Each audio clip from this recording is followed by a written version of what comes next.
Okay, this is my unit and the connector you sent me. They pinned the gray speaker wire and the large gauge ground wire. You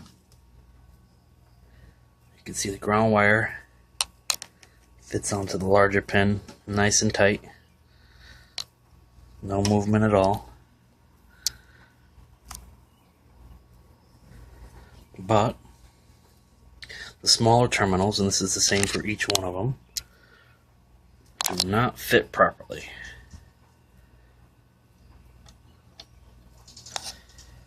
They do not grip the pin at all because the terminal is actually larger than the pin. And this is the problem I'm having. I don't grip at all. It's kind of hard to do this through the camera.